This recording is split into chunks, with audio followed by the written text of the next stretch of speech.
All right, everyone. I think we're about ready to start our second panel of the day. Once again, thank you to everyone for coming out today. Again, I'm John Dotson. I'm the editor of China Brief since the beginning of this year. We're very fortunate to have three very distinguished speakers with us here today. And actually, I think all three of whom I had either exchanged email messages with or spoken with on the phone, and this is an opportunity to finally meet them in person. So I'm personally very happy to have them here with us today. First, off to my left, we have Ms. Sarah Cook with us, who is a senior research analyst on Asian issues with Freedom House. And there she's the director of the China Media Bulletin, a monthly digest in both English and Chinese on media and information freedom issues related to China. She's written a number of special reports for Freedom House, including The Long Shadow of Chinese Censorship in 2013, the Politburo's Predicament in 2015, and China, the Battle for China's Spirit in 2017.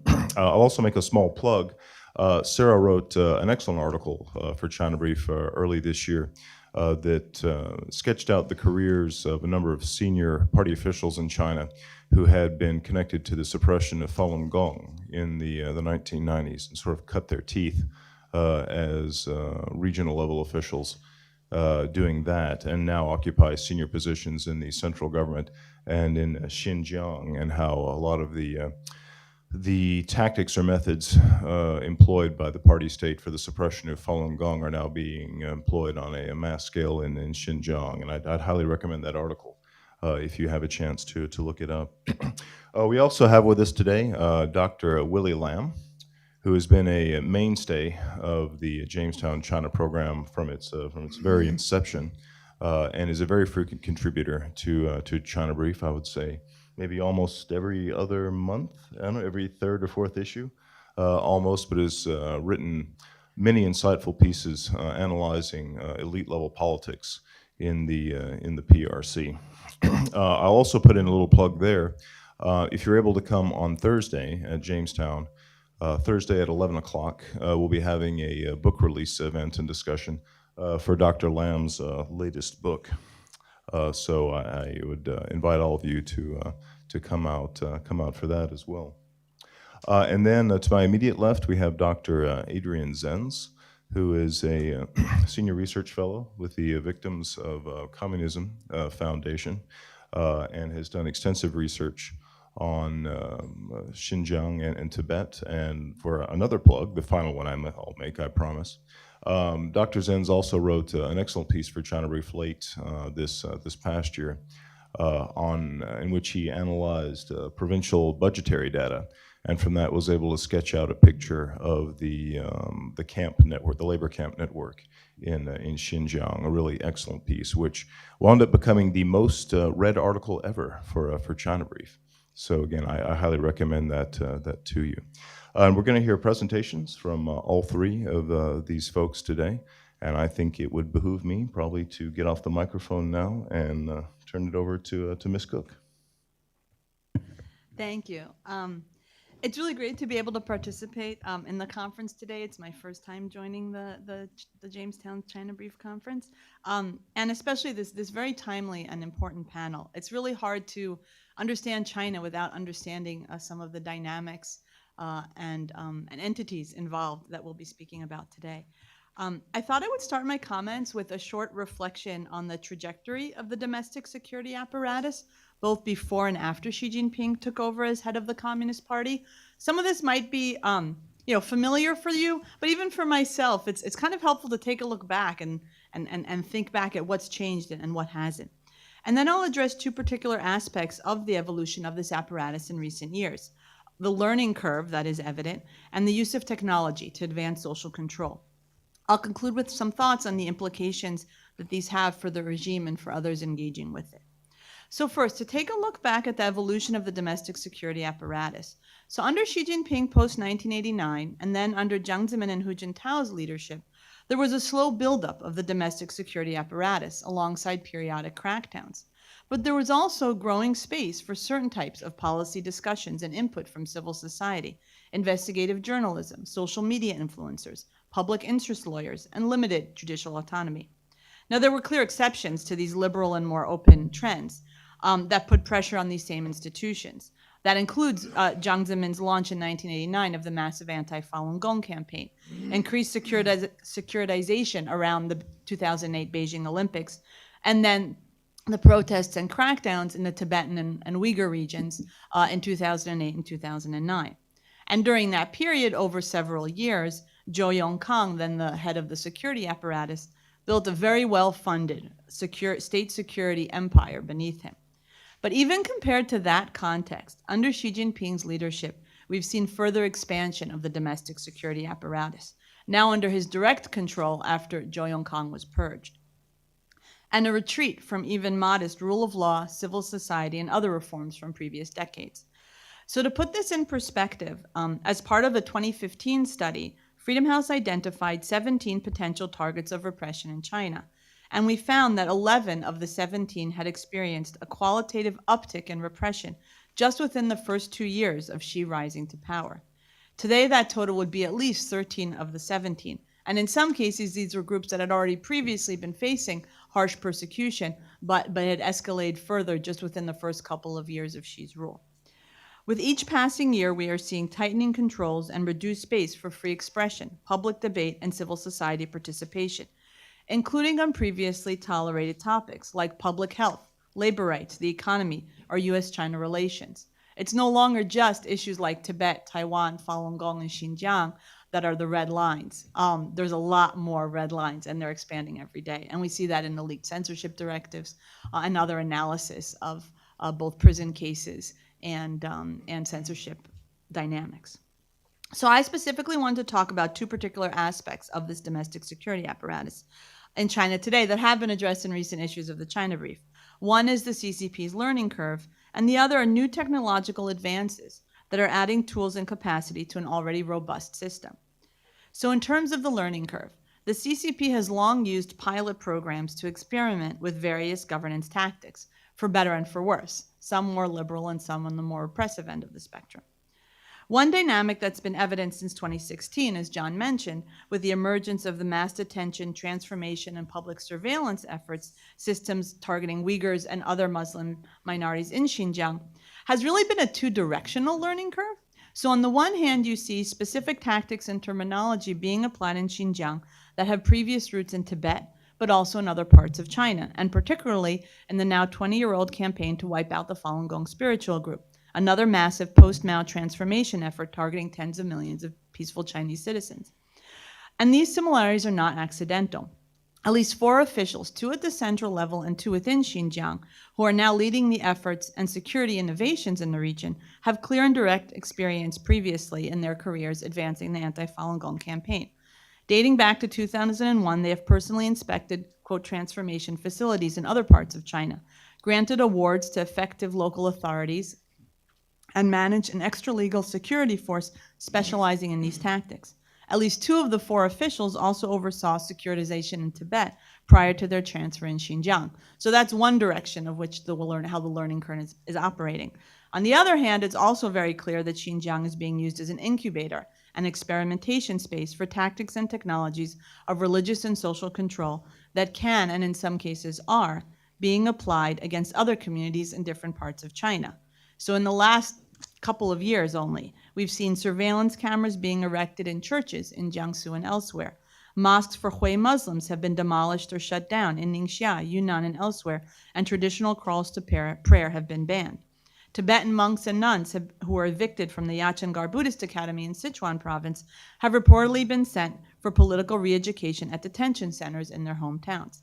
And phone scanning devices initially used in Xinjiang are now being purchased by police across China and applied at some border crossings.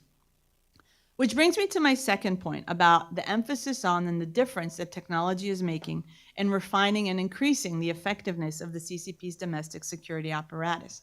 In China today, it's really hard to understand how the security apparatus works without the technological component.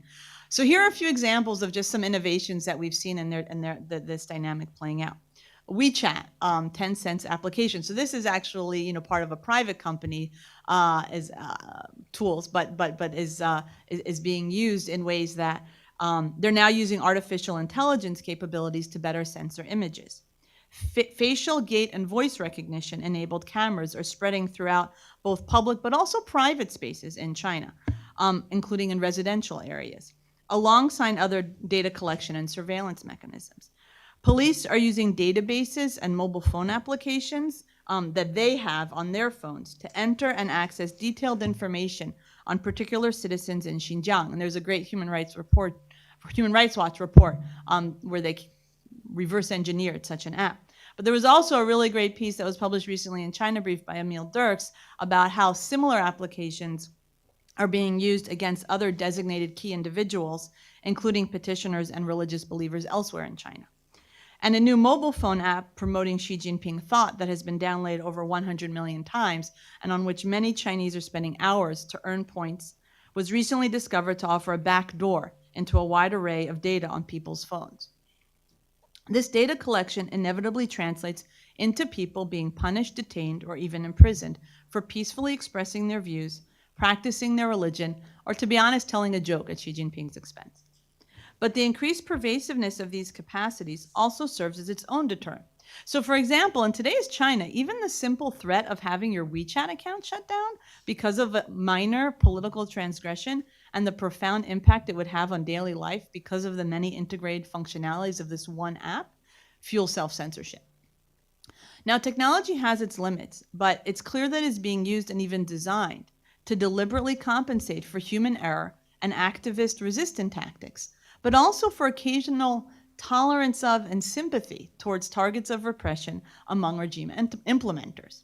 So if you look at automated social media censorship, for example, it's not only more cost-effective and efficient, it also avoids situations like ones that we've heard about happened in 2001 with the Wenzhou bullet train crash, where anecdotally some human censors at Sina Weibo reportedly let a proportion of content on the fatal accident slip through for as long as they could before clamping down.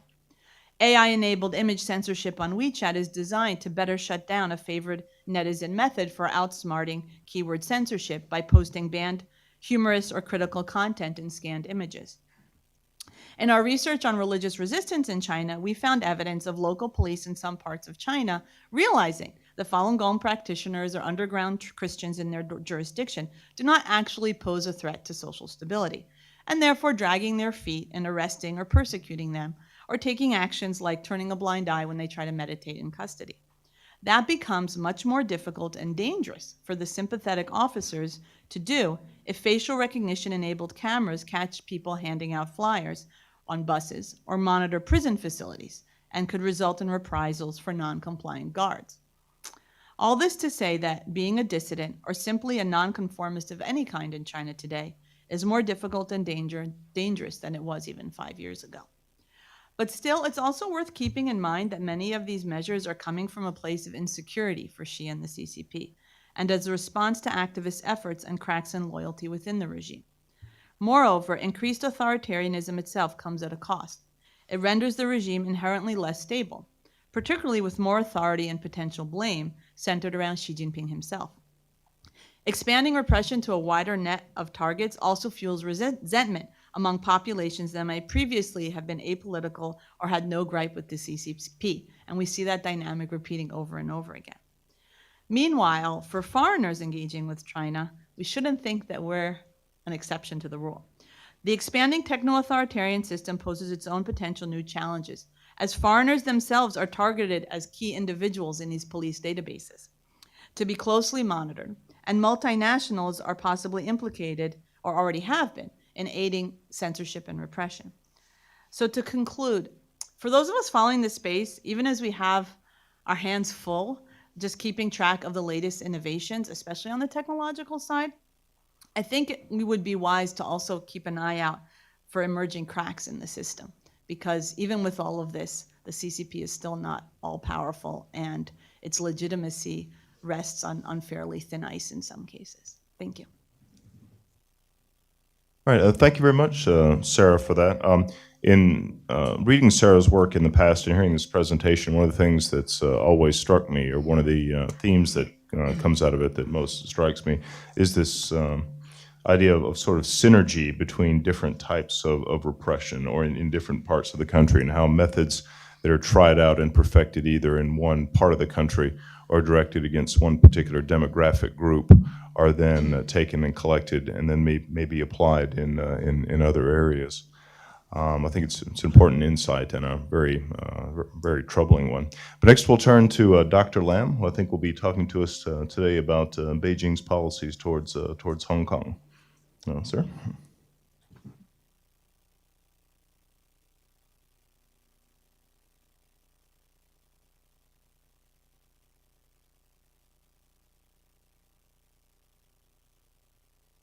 Oh, good morning, ladies and gentlemen. Thanks, Chairman John. It's indeed a great pleasure to be back at the China conference, and my thanks for Jamestown Foundation for inviting me back. Well, before I were to launch on my discussion, I would like, as a representative from Hong Kong, to thank the international community for the past month's support for Hong Kong. Otherwise, the pro-democracy movement would certainly not have gone as far. So much appreciation for particularly the members of the U.S. Congress and other concerned parties in the U.S. for supporting Hong Kong democracy. And I think it will go far. However, before I launch into this complicated discussion between the tug of war between China and Hong Kong, the details of which perhaps we can go over on the Q&A, I'd like to enumerate the policies which Beijing, I think, has decided to implement in Hong Kong now that protest demonstrations, sometimes accompanied by the use of force, have been going on for the past 3-4 months. Well, first of all, there have been qualitative changes in Xi Jinping's policy of one country, two systems towards Hong Kong. Well,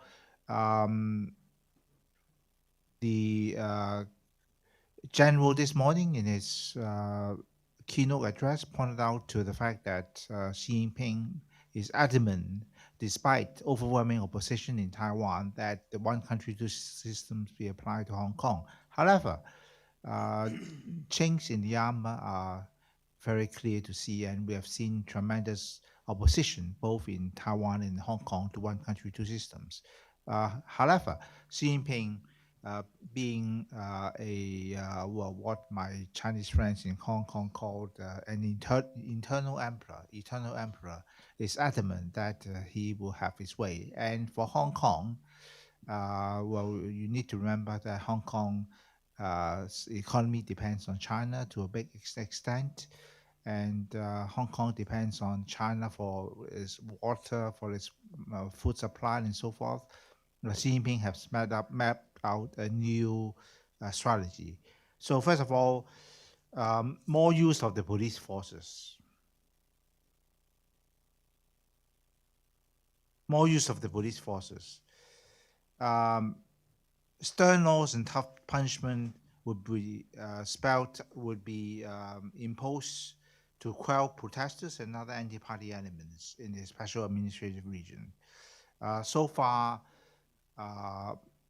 we are into the 5th month of the protests, and you might be surprised that almost 2,500 people have been arrested. So clearly, Xi Jinping, who is a disciple of this ancient legalist philosopher Han Fei, believes in 严刑峻法, tough laws and harsh punishments to try to intimidate and eventually to put out of action the masterminds behind the radical fringe of the student movement. Secondly, more indoctrination of Chinese Communist Party propaganda in Hong Kong schools. Not least important is that more state-owned enterprises are now encouraged to buy up Hong Kong firms so that local workers will have to follow political preferences of their PRC employees. And lastly, a method which Beijing has used regarding peripheral uh, regions such as Tibet and Xinjiang, the relentless Sinicization or the miniaturization of Hong Kong through encouraging the migrants of more Han Chinese from the north to Hong Kong, so that eventually the mix, the composition of the Hong Kong population might change, and the political orientations of these new immigrants to Hong Kong might affect the political landscape in Hong Kong.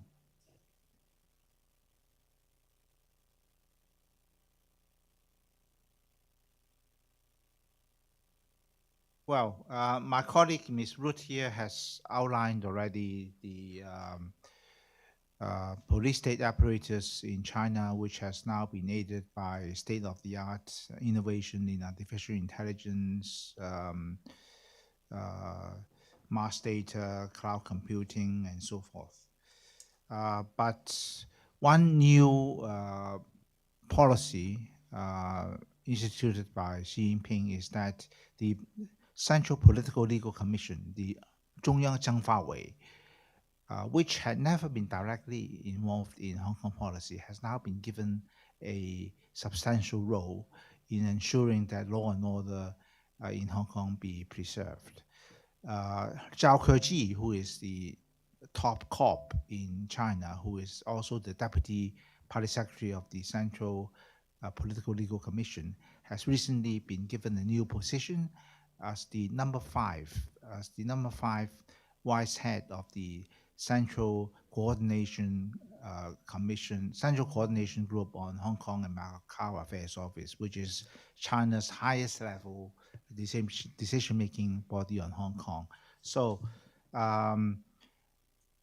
Zhao's position is simple. He is to take a look at the Hong Kong police, and there have been many circumstantial evidence to suggest that most Hong Kong police actually report to the Beijing Central Political Legal Commission rather than the Chief Executive of Hong Kong, Ms. Carrie Lam. By the way, no relations, Ms. Carrie Lam. So one role of the top policeman, Zhao Leji, is to coordinate the use of police force in Guangdong as well as nearby Guangdong province. And Hong Kong would be folded into the, eventually, well, not this year, maybe not next year, but in the coming 3-4 years, Hong Kong will be folded into the police state apparatus of China. Well, we have this circumstantial evidence that the Hong Kong government recently gave the contract for making smart ID cards in Hong Kong for Hong Kong citizens, as well as the contract for monitoring passenger flow through the Hong Kong International Airport to a notorious AI surveillance company, which has won fat contracts in Tibet and Xinjiang. So this is an ominous way to see that the police state apparatus might eventually cross the Shenzhen River into Hong Kong. Well, since Ms. Ruth has done a pioneering work on this, so I will not spend time on this, except to say that for Hong Kong, freedom of information, freedom of access to data in the U.S. and other countries is really a core value. It is what makes Hong Kong tick. So taking away Hong Kong's freedom of information is a dangerous proposition. Well, in terms of textbooks, yes, this is the Secretary for Education, Mr. Kevin Young, and he recently has mandated that textbooks on civics, public affairs, Chinese history, and so forth must be subjected to internal censorship. So this, I think, marks a very dangerous precedent, namely that initially it's public textbooks, but uh, 3 or 4 years down the line, it would be professors, lecturers in universities. Their political credentials and orientations might also be subject to Communist Party committees, which are being established all over Hong Kong's universities.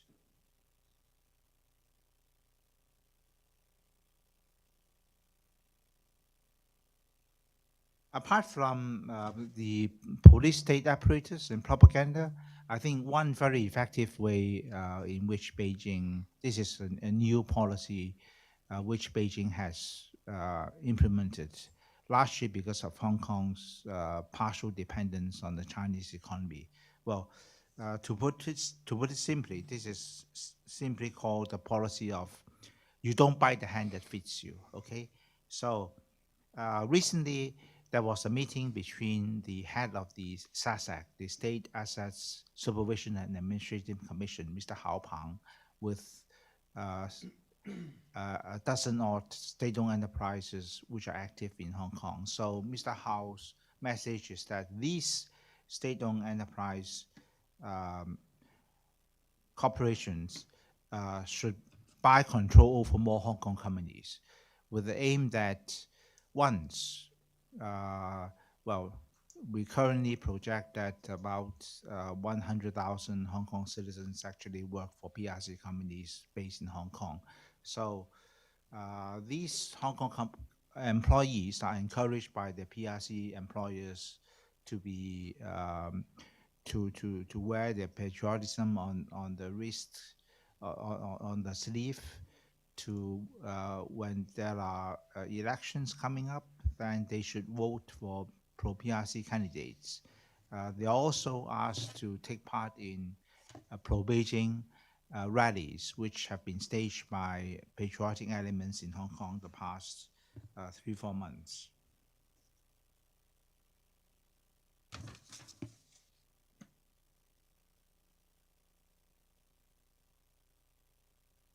And finally, because time is running short, I would like to focus on the main new policy or not so new policy which Beijing has instituted to Hong Kong. Well, this policy started several years ago, but it has seen an exacerbation, and it looks to become more effective in the coming 10 years or so. So for Xi Jinping, the answer to taming a host of peripheral entities such as Taiwan, Hong Kong, Xinjiang, Tibet is Sinicization or mainlandization. So this simply means encouraging more migrants, economic migrants mostly, to settle in Hong Kong. This policy, which we call economics will solve everything mindset, is responsible for many schemes, including the Greater Bay Area, which is a region in the Pearl River Delta encompassing 11 cities, led by Hong Kong and Macau and also, of course, Shenzhen and Guangzhou will lead to the integration of this one of the most dynamic regions in Hong Kong. So as the people steady said last week, development is the golden key for resolving different problems in Hong Kong, and immersing itself in the state's overall development plans is the indispensable road for Hong Kong.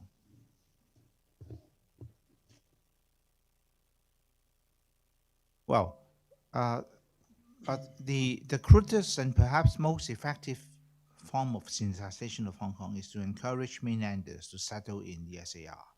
Even before 1997, Hong Kong has been forced to accept on a daily basis 150 immigrants from Hong Kong. So if you add that up, in the past 22 years, more than 1.2 migrants from China have entered Hong Kong on a legal basis. Apart from that, the Hong Kong government, together with the Chinese government, have also encouraged Hong Kong to give visas to talented people, sometimes to the so-called Hai Gui Pai, the returnees from abroad. So a rough calculation is that this number more than 230,000 people. So you may say that in the coming 10 years, we anticipate a major change in the composition of the Hong Kong population of currently 7.5 million people. Well, uh, don't mistake me. I'm not saying that all these, for example, talented people who have been granted uh, working visas in Hong Kong are necessarily die-hard communists. Uh, in fact, many of my friends amongst this group, after settling in Hong Kong for about 6, 7 years, they have picked up some Hong Kong values. However, by and large, particularly for those immigrants who come to Hong Kong for family reunion purposes, they stick to the China model. They still buy the Chinese narrative that uh, Hong Kong's prosperity is predicated upon favorable policies from Beijing. So, and in a recent confrontation between pro-democracy activists in Hong Kong and mainland settlers in Hong Kong, we find that most of the new mainland settlers in Hong Kong do favor Beijing's policies rather than Hong Kong.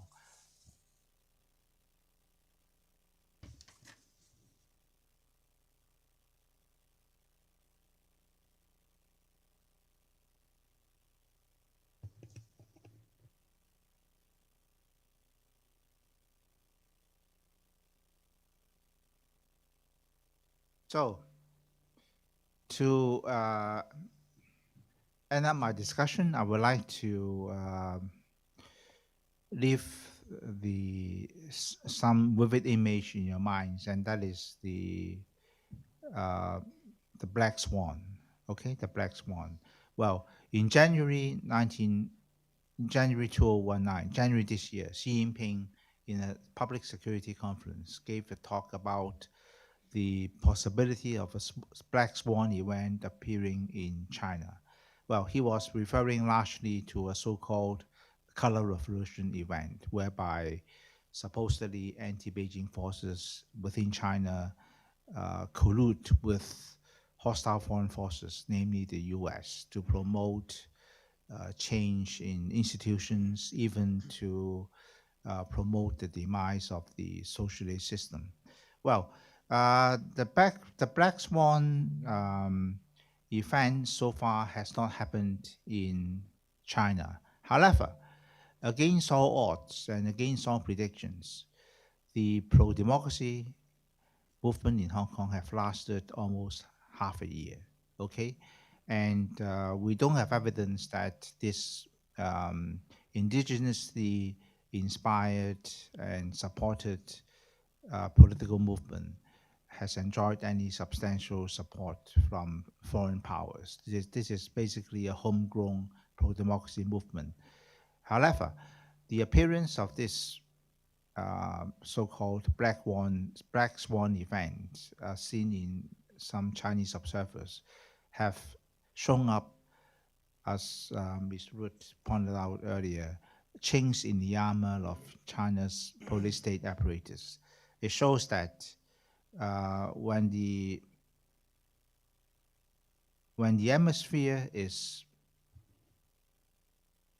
opportune, when the conditions are ripe, that these while there is little possibility that the protesters in Hong Kong, the so-called Hong Kong virus, might engulf the entire mainland, there's a possibility that, at least for Hong Kong itself, we now have a city with a changed DNA, which has been proven both sagacious and bold in lobbying for their own freedoms and for ensuring that at least the road to implementation in political freedom, as guaranteed by the Basic Law, would have a chance to survive, given the determination of Hong Kong people and the support of the international community. So I'll just end here. Thank you. All right. Thank you very much, Dr. Lam. I have a number of comments or questions that occur to me from hearing that, but I think in the interest of time, I'll hold off until the Q&A at the end. And we'll turn next to Dr. Zenz.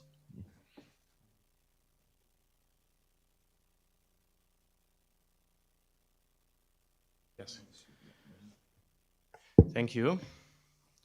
Well, it's my privilege to be here and meet the Jamestown folks after rising numbers of people started to assume that I was employed by the Jamestown because of my globally noted publications that are published through them. But yes, thank you for having me. And I am presenting on my favorite, well, my specialty topic of Xinjiang today, looking beyond the camps, Beijing's grand scheme of coercive labor, poverty alleviation, and social control in Xinjiang. And the term development is very important, so it's very interesting to note this development discourse in Hong Kong. You know, people who are discontent need development. Well, development, of course, is a narrative that the CCP is very used to controlling. And in Xinjiang, we are seeing something unprecedented in that respect. Now, after recruiting thousands of police, installing massive surveillance systems, interning vast numbers of minorities in Xinjiang, many have been wondering, what is Beijing's next step in the region? Now, since the second half of 2018, growing numbers of detainees are being released into different forms of forced labor. I argue that we have increasing evidence that Beijing's long-term stability strategy in Xinjiang is predicated upon a perversive and extremely intrusive combination of forced or at least involuntary labor and training, intergenerational separation, and social control over family units. Much of this is being implemented under the heading and guise of poverty alleviation or quote-unquote development. Xinjiang's minority regions have shifted to so-called industry-based poverty alleviation, which involves the large-scale construction of so-called poverty alleviation workshops and smaller-scale satellite factories. The main purpose of satellite factories is to move as many rural populations into factory-based wage labor by sending home work to their homes, quote-unquote, and quote-unquote, letting villagers take up jobs at their home's doorstep.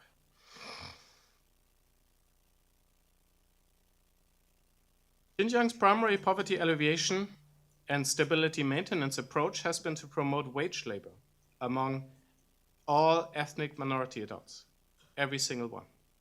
Every household must have at least one person in stable employment, although numerous local reports indicate the trend is to also push women into factory work and to have both adults in wage labor. Between 2016 and 20, Xinjiang was scheduled to lift 2.6 million persons out of poverty. Of these, 1.7 million are considered able to work and expected to get out of poverty through different forms of training and employment. Strategy for moving vast numbers of rural minority populations into wage labor is based on low-skilled, labor-intensive industries that only require a limited amount of job training. In particular, it centers around the manufacturing of textiles, garments, footwear, furniture, electronics, and so on. The main focus is textile and garments. By 2023, Xinjiang wants to have 1 million workers in textile and garment industries, with 650,000 or 2/3 coming from the Uyghur majority regions. Poverty alleviation must be fine-grained and achieve complete coverage. Everybody has to be in their place. To achieve this, people's attitudes is to be changed from I'm wanted to work by the state to I want to work. So thought transformation is part of the process. Not every minority person might be happy about Beijing's new grand scheme, because they are already working actually just in different ways. I have preliminarily identified 3 distinct flow schemes by which the state seeks to place the vast majority of adult Uyghurs and other minorities into different forms of coercive or at least involuntary factory work. Flow 1 pertains to persons in vocational skills education training centers, or what I call vocational training internment camps. They quote-unquote graduate from re-education study and are quote-unquote released into fully coercive forms of labor. These camp trainees can now end up in factories that are on internment camp compounds, in industrial parks, which can be located near camps, or sometimes the camps are located in industrial parks, or rural or village satellite factories. The employing company also provides the training and receives a government subsidy in exchange. Camp workers who are trained must also be employed. After a certain time, they may then be transferred to the home region where they may be put to work in local satellite factories, so they can gradually graduate from internment to a more immediate type of forced labor to a sort of more final destination of forced labor in the regions where they came from, without, of course, ever escaping the state's control. Xinjiang has an official vocational training internment camp plus scheme. Companies that employ persons in re-education, quote unquote, a very explicit terminology being used here, in labor-intensive industries receive a 5,000 renminbi subsidy split over 3 years, can get a shipping cost subsidy equivalent to 4% of their sales volume, and receive a 1,800 renminbi subsidy for each re-education worker for training them. In 2018, Kashgar Prefecture alone intended to put 100,000 camp graduates to labor in industrial parks. A particularly pertinent example of forced labor comes from Xinhe County in Aksu, southern Xinjiang Industrial Park. In June 2018, an unnamed garment-making company set up a textile vocational training camp work base in order to provide employment for 500 internment camp trainees. All the company's workers are from the local Xinhe County vocational training internment camp. The government provides police, force guards, and special instructors. And the factory is run in a semi-military style management fashion. In 2018, several Uyghur counties in southern Xinjiang established large factory complexes that are explicitly designed to employ internment camp workers. One county alone commissioned a factory park with 16 buildings and a combined floor space of 335,000 square feet to be constructed, as highlighted in red. Sorry, this is only in Chinese. Be constructed directly on the internment camp compound. This factory is not administered by a commerce or economic division, but by the Re-Education Bureau.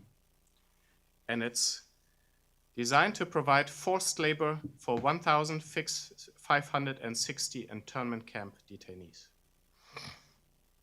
This is flow 1. Flows 2 and 3 pertain to persons in general society outside the internment camp network. They represent larger populations and are more complicated to assess.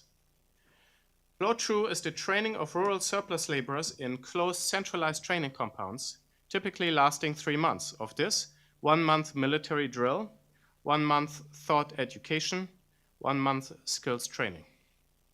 Then comes employment. They're often sent off to their new employment as large groups,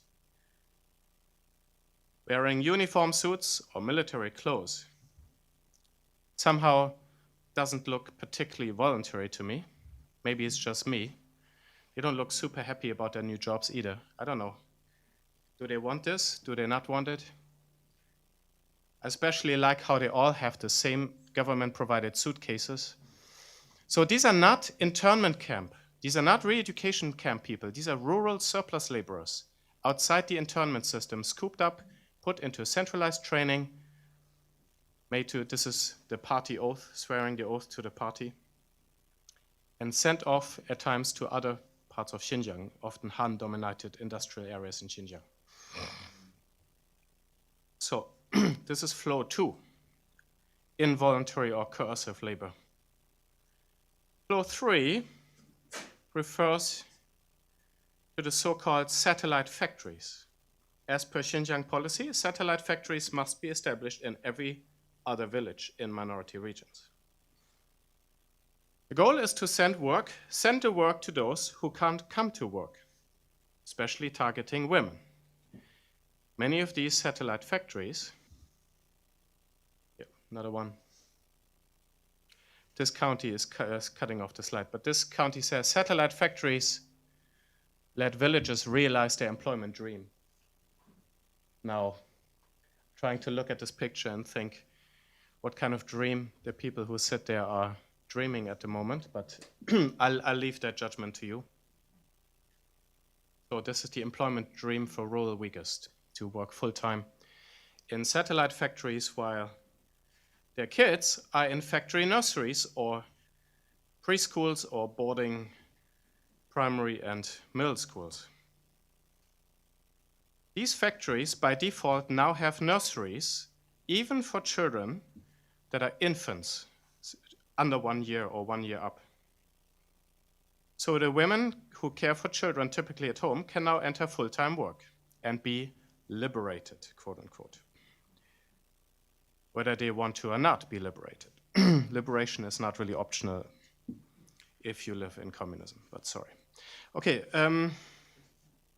village work teams go and visit households to talk all women into working, changing minds if necessary. And there are many examples of successful changing women's minds or their parents into letting them work and seeing the benefits. And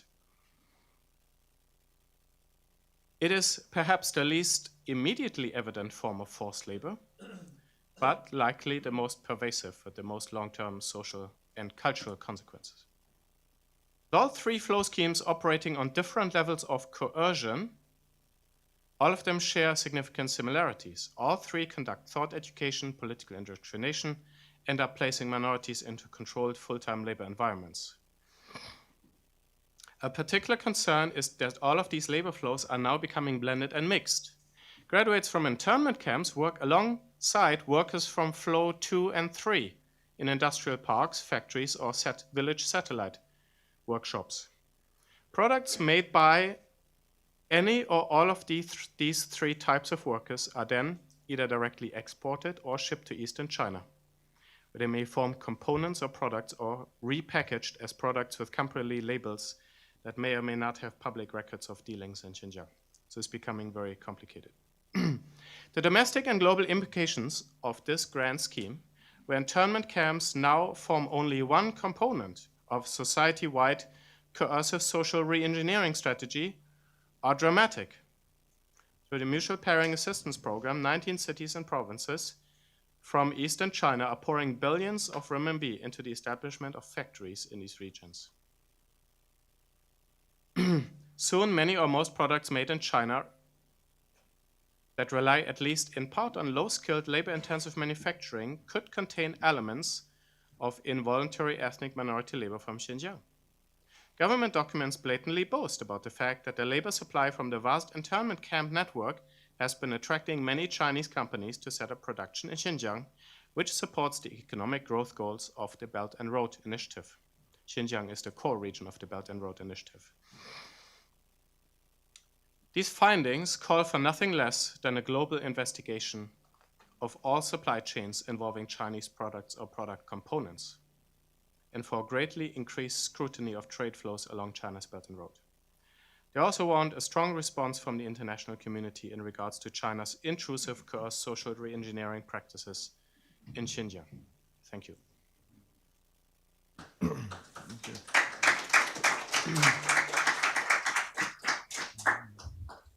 All right, I'd like to thank all three of our panelists for those presentations, even though some of them were quite grim. I was going to say for Dr. Zenza's presentation, the main thought that kept occurring to me while listening to it was of the supreme irony of an unofficially Marxist state using factories as a means of social control. I think I will exercise the moderator's traditional prerogative of asking perhaps the first question to the panel, and after that, I'll open it up to the floor.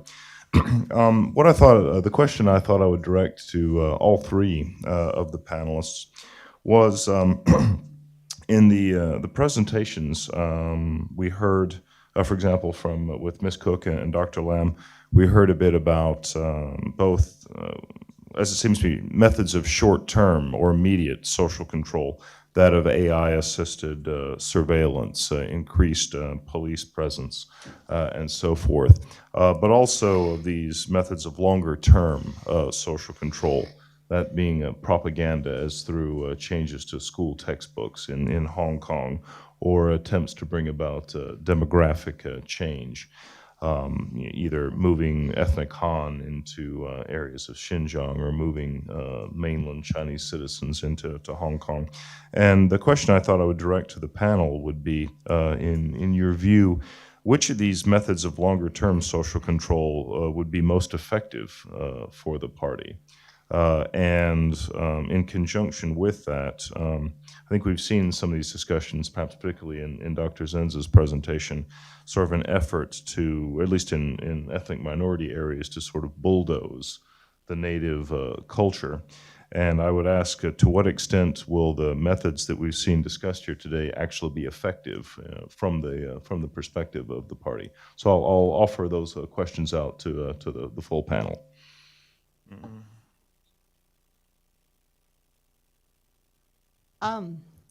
Well, it's an important question, and it's a really good one. I mean, I think, again, I think you can't I think there's two questions of effectiveness, right? There's what's going to really change things on the surface, and what might actually change people's thinking.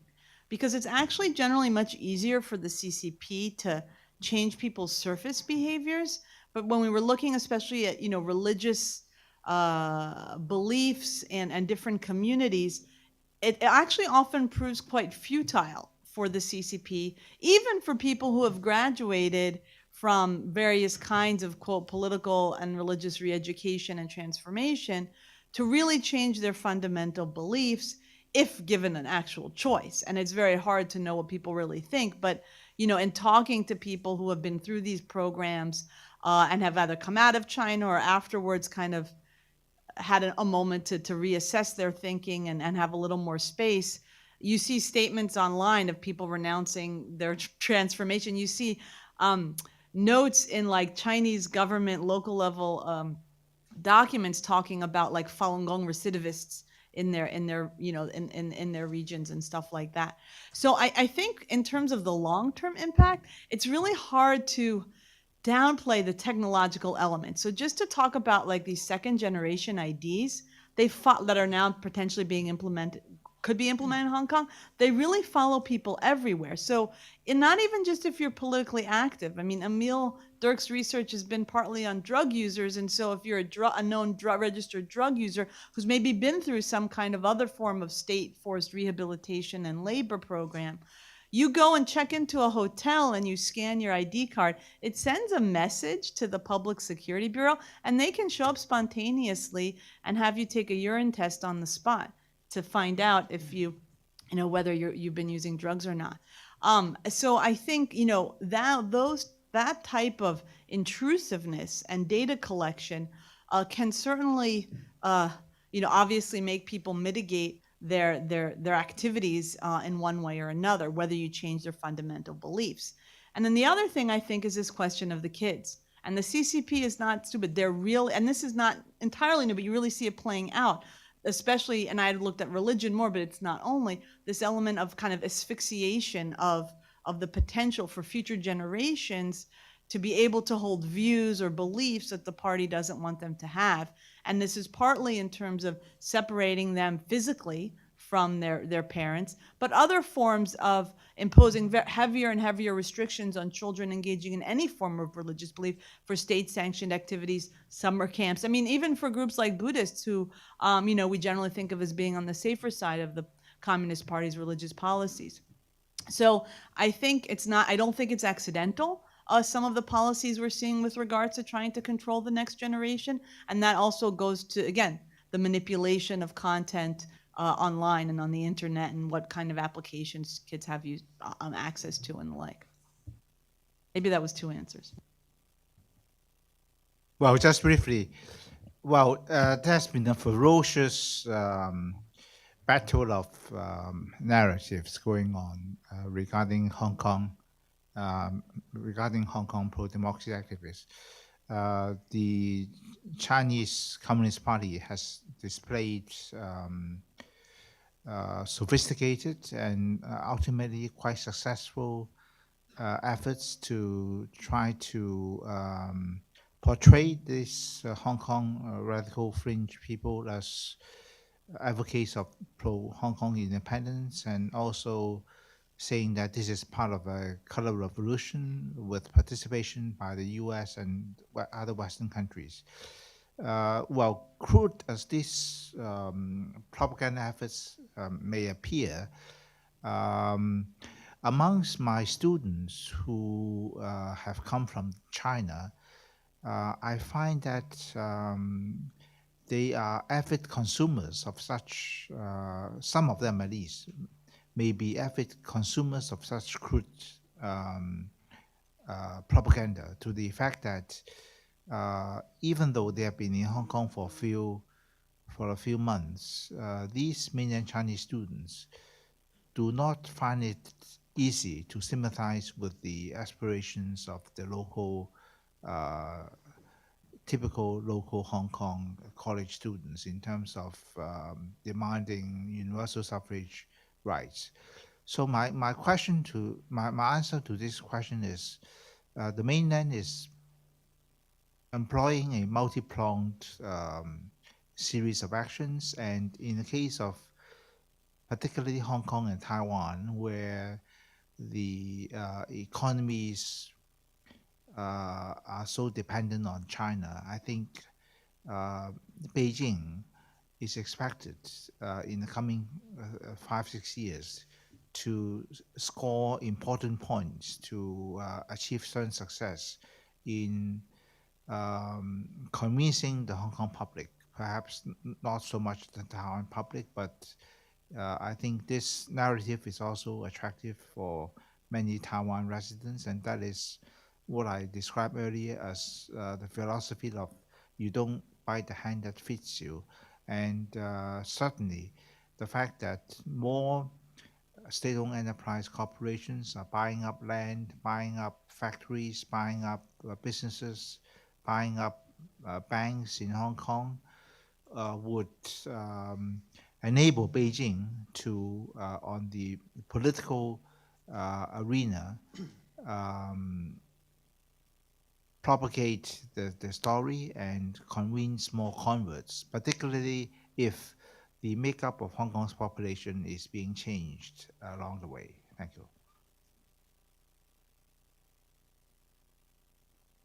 Much could be said on this, and I guess my presentation, what we see in Xinjiang is really an unfolding of the ultimate attempt to control the future. As Sarah pointed out, the CCP is increasingly trying to control the young generation, cutting off intergenerational transmission of customs and religion by forbidding them to engage in any religious activity. Of course, the Chinese state has many control mechanisms. Many of them aim for self-censorship by letting people know that the state knows and sees everything. But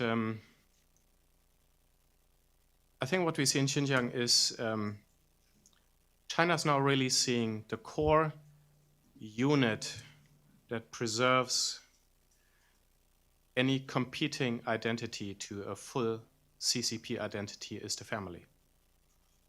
And the attack is fully and square on the traditional family unit in these minority regions, because you couldn't get them to change any other way. So you put especially the heads of households into the internment camps, into re-education camps. Take them away. Take the opinion maker, the leaders out of basically every family. and then put all the kids into full-time education that extends younger and older. So high school is now free, preschool is free, almost mandatory. Not entering education is a sign of extremism, liable to get you sent to a camp. And with women also being put to work, the state is becoming the parent. The state is the better parent than the parents for the next generation. And the parental generation is under the state's control, state-controlled environments, and is learning how to parent according to the CCP. Much more could be said, but I'll leave it at that. All right, thank you, all of you. With that, I'll open up questions to the floor. We have about 15 minutes left where we can do some audience Q&A. Let me start here with the gentleman to the right, in the front here. Sir, if you could identify yourself briefly and then ask your question. John Hanovich, IPVM. Last year, Willie, at this conference, you mentioned that Xi Jinping was facing his greatest crisis since 2012. So I was hoping you could give us an update. Is it graver, less grave with the situation in Hong Kong and the trade war? Where do you see big picture for Xi Jinping and the PRC? Oh, thank you. Well, the crisis hasn't gone away.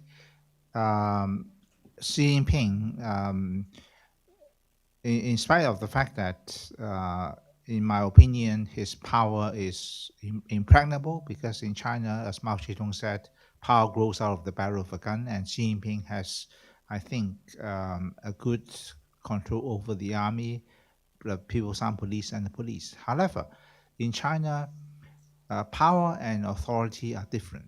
In terms of authority, we have seen that his authority has been dented even since the past year. He has been seen as unnecessarily and for his own ideological purposes, because he sees himself as the Mao Zedong of the 21st century. He has abandoned many of Deng Xiaoping's important market-oriented reforms. He has even tried to breathe new life into Mao's famous 自力更生 self-reliance policies, and he has seen us not being able to handle Donald Trump's attack on the Chinese economy, if we can construe it that.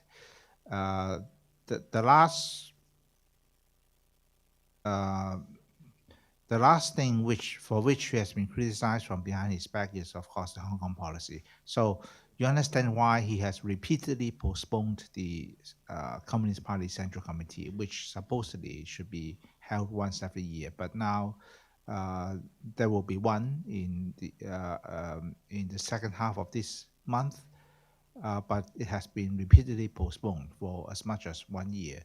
So that's why we see, this is subject to interpretation. Xi Jinping, I think, made quite substantial concessions regarding the trade talks, which reached its phase 1 temporary truce last week. We have also seen Xi Jinping adopting what we describe as multi-pronged efforts to try to calm down the situation in Hong Kong. His authority certainly has been dented, but like I said last time, we still do not see any challenges in the horizon. His power is still secure. Thank you. Tell you what, let me go to the gentleman in the back. John, yes, next to you. Go back there. Good morning, sir. My name is Ben Lowson. I work for Air Force Checkmate, Special Strategic Studies Office. This question is for Dr. Zentz. First of all, thank you, sir, for your good work in this area.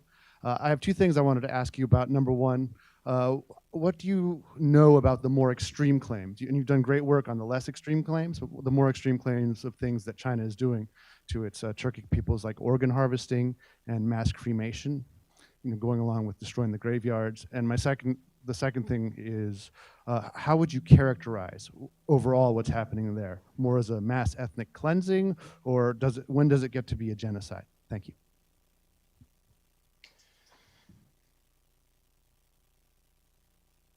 It's a very good question, and my response to this question is always to look at the ideology. If you look at, for example, Hitler's ideology, Hitler saw the Jews as a threat to be eliminated, and that's what he did. The CCP views itself as a multi-ethnic empire under the great Han Chinese race, and it's reviving and relying heavily on this old imperialist vision of the Han being at the center of civilization, ultimately the world, surrounded by lesser peoples whom it can enlighten, including Tibetans and Uyghurs and so on.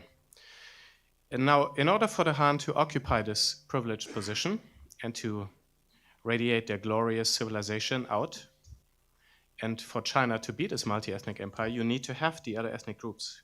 And I never believed that it's ever China's intention to literally wipe out ethnic groups. The intention, however, is to assimilate and integrate them, if necessary by force or other means. Re-education is a very classic method of communist states, has been used in communism especially throughout, of course, also in other authoritarian contexts. But re-education camps are a classic method of changing people into the socialist man or whatnot. And therefore, the goal of the CCP in Xinjiang is re-education and integration and assimilation.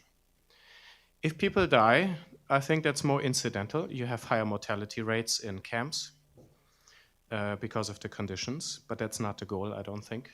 If some more of the important opinion leaders end up being sentenced to death or very long prison terms, that's of course a strategy to control the population, but not to wipe out the population. Crematoria are being built, I believe, in order to supplant traditional Muslim religious burial customs and to make the cause of death of people harder to identify. I don't believe they in any way indicate a literal genocide as we saw with the Nazis.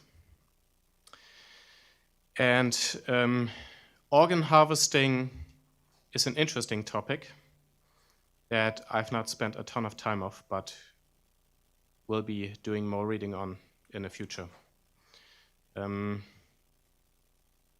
big problem is always empirical evidence and proof.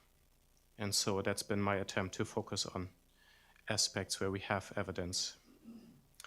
And your second question, I think I forgot. Oh, how would I classify it? Yeah. Ethnic cleansing has a lot to do with population transfer or rendering areas pure in terms of ethnicity. We see some ethnic cleansing in terms of ethnic segregation of neighborhoods in Xinjiang, but it's a funny contradiction because the overall policy is ethnic mixing and mingling. And so we see on the one hand a segregation, Uyghur neighborhoods, and Uyghurs can't live here, and Uyghurs are being sent back to Xinjiang, and they can't stay in hotels in other parts of China. They can't rent homes very easily. So you see that's technically would fall under ethnic cleansing by trying to cleanse them out because they are like a threat. But it contradicts the official policy of ethnic mixing and mingling. So now in Xinjiang, you have this whole thing of promotion of inter-ethnic marriage, interracial marriage. But it seems to be focused on Xinjiang because they're easier to control. So that you have those two contradictory dynamics going on at the same time. Sure. Yeah, go ahead. So just on I mean, I would second, I think, Adrian's points, and I think there's this question of, I think that's why people will sometimes use the term like cultural genocide in terms of being, whether there's a question or an attempt here to forcibly assimilate and strangle particular cultures, at least certain forms or aspects of them that don't align with the way the CCP wants to define its ethnic minorities. On the question of organ harvesting, I mean, I've looked at this a little bit in some cases. I think it goes to this question of the whole organ transplant industry in China and very worrisome and problematic elements of it, and especially the very short wait times, which would indicate, I mean, we're talking like weeks instead of years, and the particular timing of operations in advance that indicates some kind of reverse matching. So you have some population of people who have been whose biometric information has been collected, and hospitals or public security entities with ties to particularly military hospitals have access to that population, and therefore whether it's a criminal's execution being timed to coincide with somebody who needs an organ, whether they're Chinese or foreigner, or some population of religious and ethnic minority prisoners being targeted. So I think that aspect is very empirically clear, and you can really see it, and you see it in hospitals, and journalists go into these hospitals. Not only, Korean journalists have gone in and talked to people. You see doctors from other countries talking about how they had patients who went and received a heart transplant and scheduled it two weeks ahead of time and came back and things like that.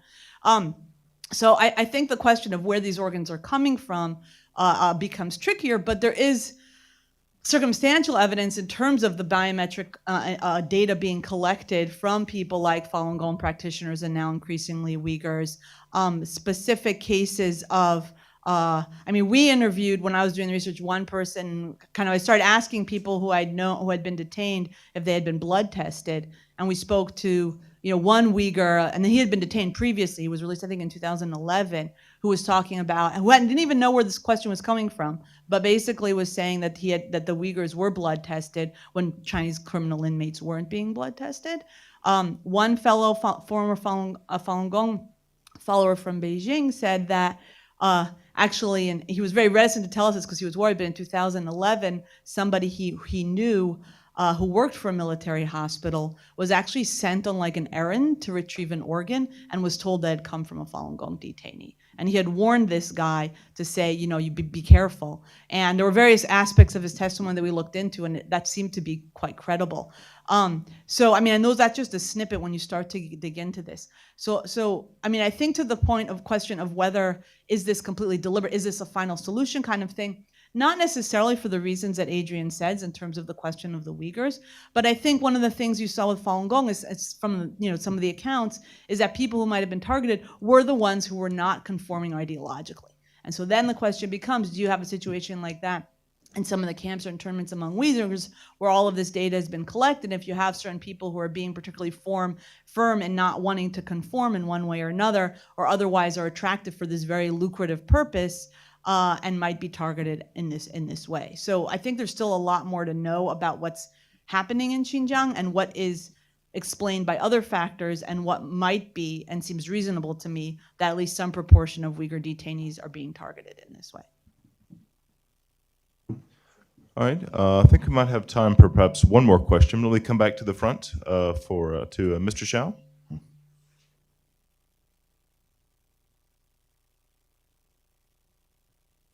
Russell Shell with the Global Taiwan Institute, and this is questions for Willie, but I'm happy to have the other panelists address this also as well. But this is specific to Hong Kong, but I'm wondering if it relates to other areas of the world. But that is the presence of underground cadres in Hong Kong, and I think that's quite an open secret in Hong Kong that there are hundreds and thousands of underground cadres of the Chinese Communist Party that are not publicly identified as such. And I was wondering if you could speak to, the function and role of these underground cadres in Hong Kong, and for the other panels, to what extent this phenomenon, is it unique to only Hong Kong, but is this something observable elsewhere? And really, if you have the time, I'd really be interested to have your take on, really what accounts for the inability of the Chinese Communist Party to adjust its policy on Hong Kong. Why have they? It strikes me as that they could have nipped the sort of the protests in the bud and early on if they were able to adjust and been more flexible. But what do you think accounts for the inability of Hong Kong SAR as well as the Chinese Communist Party to adjust its policy with regards to Hong Kong? Thank you. Yeah, thank you. Well, regarding underground party members and party cells, well, they have been growing by leaps and bounds for the past 10 years, to the extent that, for example, in Hong Kong's 8 government universities, you find party cells, at least 4 or 5 party cells in each Hong Kong universities. And even though party cells are not supposed to operate in the open because the Chinese Communist parties, for some reasons, historical reason, never registered itself with the Hong Kong government.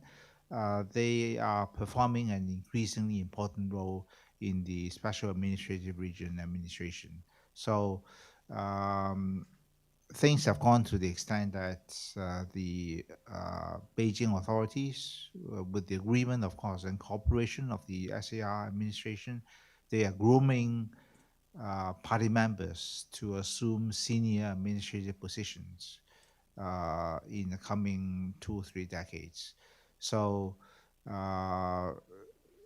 opportunistic young men and women professionals who want to make good money and be well positioned for tenure track positions may find it useful to become party members.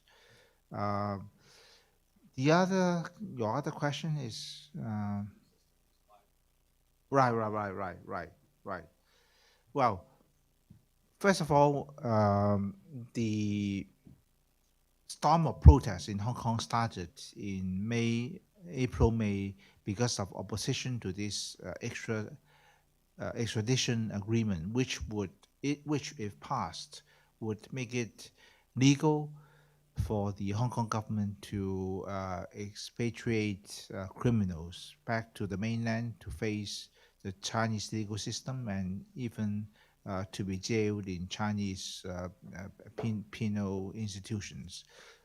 This extremely unpopular extradition bill has now been shot down. But many questions like yours have been asked as to why Beijing has adopted a very flexible and aggressive policy on this. Well, the question is, I think the answer is, I think, quite simple. Xi Jinping wants to project himself as a hardline nationalist. No Communist Party leader wants to admit to having made a mistake. So therefore, it has taken them 3 months to fully withdraw the extradition bill. And as for other requests by the protesters, that means incremental liberalization of the special administrative region political system, such as universal suffrage, elections, and so forth. Xi Jinping, who is a conservative, who is now reinstating Maoist doctrines, is in no mood to entertain such liberal ideas. So Xi Jinping believes that Beijing has what it takes, namely the Hong Kong police, the Guangdong police, and even though he has ruled out using the PLA garrison based in Hong Kong, he believes that the Hong Kong economy is totally dependent on China's economy. So he believes that he has enough cards to play to calm the situation without losing face, without having to change tack, and without adopting a more reconciliatory policy. I would love to keep this conversation going, but I think unfortunately, in the interest of time and to keep with the schedule, I think we'll have to wrap up there. Before we finally conclude, just a couple quick notes about the schedule for everyone. We will be taking a break now until 12:45, and lunch will be available for everyone out in the hall. So please, by all means, avail yourselves of that. And then from there at 12:45, our keynote speaker, the Honorable Randall Schreiber, will be presenting the keynote address for the day. And again, that will commence at 12:45. So to hear that, please be back in your seats by that point. Let me have a round of applause for all of our panelists here today. And again, with that, we'll break